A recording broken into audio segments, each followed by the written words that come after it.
एक ऍक्टिव्हिटी आहे तर जी आपल्याला करायची आहे. आपल्या आयुष्यात असलेली कुठलीही स्त्री, मग ती आई असो, ती बहीण असो, ती बायको असो, ती कलिग असो, मैत्रीण असो, तर हे तुमच्यापर्यंत मी पोहोचवणार आहे आणि तुम्ही सगळ्यांनी काहीतरी लिहायचं, काहीतरी मेसेज तुम्हाला जो वाटतो तो, आणि तो तुम्ही त्यांना द्यायचा आहे.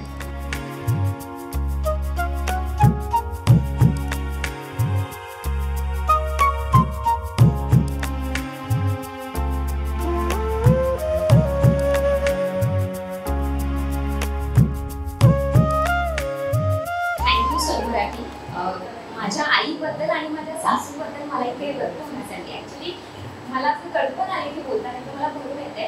माझ्या आयुष्यातील दोन माझ्या महत्त्वाच्या व्यक्ती, माझी आई आणि माझी सासू. एक माझी आई, जिने लहानपणापासून माझ्या स्वप्नाला बळ दिलं.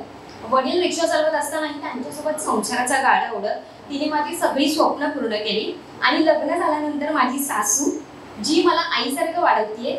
सकाळी डब्बा करण्यापासून त्या सगळ्या गोष्टी माझं सासू करते. टच होऊन मला खूप छान वाटतंय खरं तर, की मला व्यक्त व्हायला मिळतंय. त्यासाठी थँक्यू सो मच सन मराठी. आणि आईबद्दल लिहिण्यासाठी पुरवणी नाहीये, खरं तर वही सुद्धा कमी पडेल इतकं आहे. थँक्यू सो मच सन.